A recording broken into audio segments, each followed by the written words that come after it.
Hello everyone, कैसे हैं आप सभी। आई एम श्योर आप सभी लोग अच्छे होंगे। मैं निकिता चौधरी स्वागत करती हूँ आप सभी का हमारे 5 जून के करंट अफेयर्स के सेशन में। तो देख लेते हैं 5 जून के कुछ इंपॉर्टेंट क्वेश्चंस। स्टार्ट करते हैं अपनी क्लास को। Recently who has been elected as the first women president of Mexico. अभी हाल ही में मेक्सिको की पहली महिला राष्ट्रपति किसको अपॉइंट कर दिया गया है? क्या कह रहे हो? होला तम्स्तोदिर। हाँ भाई, राष्ट्रपति तो अपॉइंट की गई है, लेकिन मेक्सिको की नहीं। कहाँ की? आइसलैंड की प्रेसिडेंट इनको अपॉइंट किया गया है। तो मेक्सिको की कौन है? मेक्सिको की क्लाउदी शेनबाum। मेक्सिको की प्रेसिडेंट कौन बन गई है? फर्स्ट फीमेल प्रेसिडेंट ये बन गई है, क्लाउदी शेनबाum। अच्छा, प्रतिभा देवी सिंह पाटिल जो है, ये कहाँ की फर्स्ट फीमेल प्रेसिडेंट है? जल्दी बोलो। बिल्कुल सही बात, कहाँ की है? हमारे प्यारे भारत की ये फर्स्ट फीमेल प्रेसिडेंट है। अब प्रेसिडेंट की बात चल रही है और हम प्रेसिडेंट के बारे में कुछ एक्स्ट्रा ना पढ़े, ऐसा तो नहीं हो सकता। तो देख लेते हैं प्रेसिडेंट से रिलेटेड कुछ इंपॉर्टेंट आर्टिकल्स। आर्टिकल 52 क्या कहता है? आर्टिकल 52 में दिया गया है प्रेसिडेंट के बारे में। किसके बारे में? प्रेसिडेंट के, कि भारत का एक प्रेसिडेंट होगा। आर्टिकल 54 में क्या है? Elections of president. क्या है? Elections of president. आर्टिकल 60 में क्या दिया गया है? Auth and affirmation of president, यानी कि राष्ट्रपति की शपथ के बारे में। आर्टिकल 61 में क्या दिया हुआ है? इम्पीचमेंट। क्या दिया हुआ है? इम्पीचमेंट, यानी कि महाभियोग। अब ये क्या होता है? ये इम्पीचमेंट होता है जिस प्रोसेस से राष्ट्रपति को हटाया जाता है, लेकिन अभी तक भारत के किसी भी राष्ट्रपति को इम्पीचमेंट के द्वारा नहीं हटाया गया। आर्टिकल 72 में क्या आता है? Pardoning power of president. क्या आता है? पार्डनिंग पावर, यानी कि क्षमा करने की शक्ति आती है हमारे राष्ट्रपति की। आर्टिकल 123 यानी कि 123 में क्या आता है? Ordinance power of president. Ordinance power of president. अच्छा, हम किसके बारे में बात कर रहे थे? मेक्सिको के बारे में बात कर रहे थे। तो मेक्सिको की कैपिटल क्या होती है? मेक्सिको की कैपिटल होती है मेक्सिको सिटी। और करेंसी क्या होती है? Mexican peso. क्या होती है? Mexican peso. आते हैं नेक्स्ट क्वेश्चन पर। Recently, which Indian won the women's singles title of the Bonn International Badminton Tournament? अभी हाल ही में किस भारतीय ने बोन इंटरनेशनल बैडमिंटन टूर्नामेंट में महिला एकल का खिताब जीत लिया है? पहली बात तो ये कि ये होता कहाँ है? ये होता है बोन में, और बोन कहाँ है? जर्मनी में। कहाँ है? जर्मनी में। अच्छा, इसमें वुमेन सिंगल्स का टाइटल किसने जीत लिया है? ये जीत लिया है वांग पी यू को हराकर तन्वी शर्मा ने। किसने? हमारे भारत की तन्वी शर्मा ने। अब क्योंकि एक इंडियन ने इसमें वुमेन सिंगल्स का टाइटल जीता है, तो ये हमारे लिए क्या हो जाता है? इंपॉर्टेंट हो जाता है। तो इसीलिए हम देख लेते हैं कि इसमें मेन सिंगल्स का टाइटल किसने जीत लिया है। इसमें मेन सिंगल्स का टाइटल जीत लिया है चेंग काई ने। और ये चेंग काई कहाँ के है? ये है चेंग काई है चाइना के। अब बैडमिंटन की बात चल रही है और हम बैडमिंटन के दो फेमस टूर्नामेंट तो देखकर ही चलेंगे। अब वो दो फेमस टूर्नामेंट कौन से होते हैं बैडमिंटन के? थॉमस कप और उबेर कप। कौन से होते हैं? थॉमस कप और उबेर कप। थॉमस कप होता है मेंस के लिए और उबेर कप होता है वुमेन्स के लिए। अच्छा, 2024 में ये किसने जीता? 2024 में थॉमस कप किसने जीता? इंडोनेशिया को हराकर इसको जीत लिया था। किसने? चाइना ने। और चाइना का ये 11th टाइटल था। उबेर कप किसने जीता? सेम इंडोनेशिया को हराकर किसने जीत लिया था? चाइना ने। और ये चाइना का कौन सा टाइटल है? 16th टाइटल है। कौन सा? 16th टाइटल है। तो फिर ये होस्ट किसने किए? थॉमस कप और उबेर कप दोनों होस्ट किसने किए थे? ये होस्ट भी कहाँ हुए थे? चाइना में ही हुए थे। क्या मैम, इंडिया भी कभी थॉमस कप जीता है? हाँ, बिल्कुल जीता है। इंडिया ने अपना थॉमस कप का फर्स्ट टाइटल कब जीता था? 2022 में। और 2022 में आप सभी लोगों ने कई नाम खूब सुने होंगे। कौन कौन से? चिराग, सात्विक, लक्ष्य सेन। आते हैं अपने नेक्स्ट क्वेश्चन पर। According to the recently released report, from which country has India received the highest FDI in 2023-24? 2023-24 में किस देश से भारत में सबसे ज्यादा FDI आया? अब आती है बात कि ये FDI क्या होता है। तो FDI होता है फॉरेन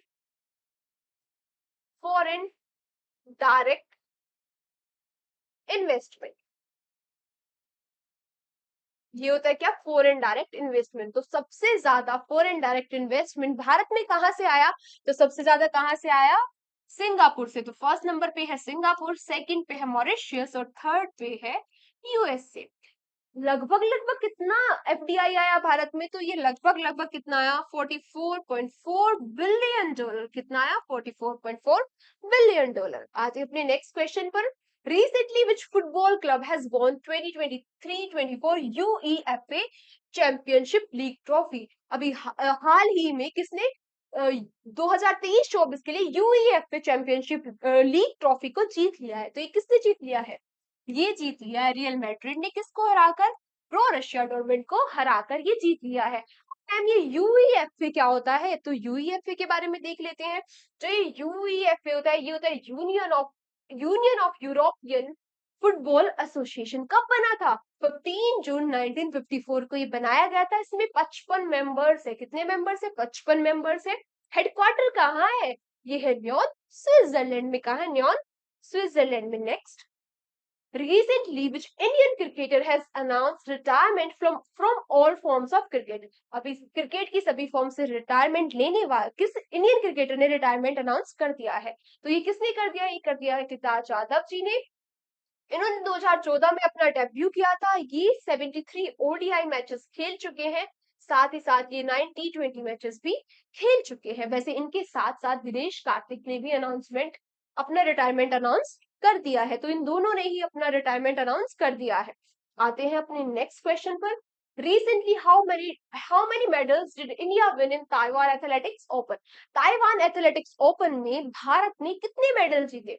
तो भारत ने जीते हैं 7 मेडल, जिनमें से 3 गोल्ड है, 3 सिल्वर है और 1 ब्रॉन्ज मेडल है। तो हमारे लिए क्या इंपॉर्टेंट हो जाते हैं? Gold medals. तो देख लेते हैं कि 3 गोल्ड मेडल्स किसने जीती और किस स्पोर्ट्स में जीते, क्योंकि हमसे कभी कई बार एग्जाम में डायरेक्टली क्वेश्चन पूछ लेगा कि ये जो प्लेयर है ये किस खेल से रिलेटेड है, तो वो कहाँ से उठाएगा? यहीं से उठाएगा ना।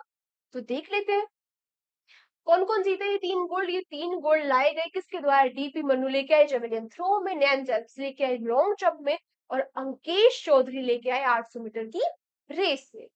Next question, which country's spacecraft has recently made history landing on the far side of moon? Moon की फार साइड पर लैंड करके किस कंट्री के स्पेसक्राफ्ट ने हिस्ट्री बना दी है? तो किस कंट्री के स्पेसक्राफ्ट ने बनाई है ये? चाइना के स्पेसक्राफ्ट ने। और स्पेसक्राफ्ट था कौन सा? ये था चैंगजी 6 प्रोब। इस चैंगी 6 प्रोब ने कहा लैंड कर लिया है?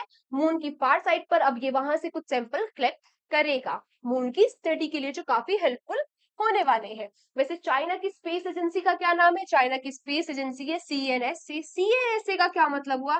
China national space administration. Space administration.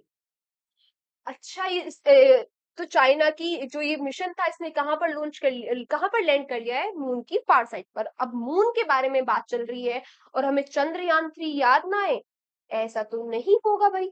तो चंद्रयान 3 हमें याद आ गया है। तो चंद्रयान 3 के बारे में अगर हम अपने बात करें, तो इसने कहां पर लैंड किया था? साउथ पोल ऑफ मून पर। कहा? साउथ पोल ऑफ मून पर।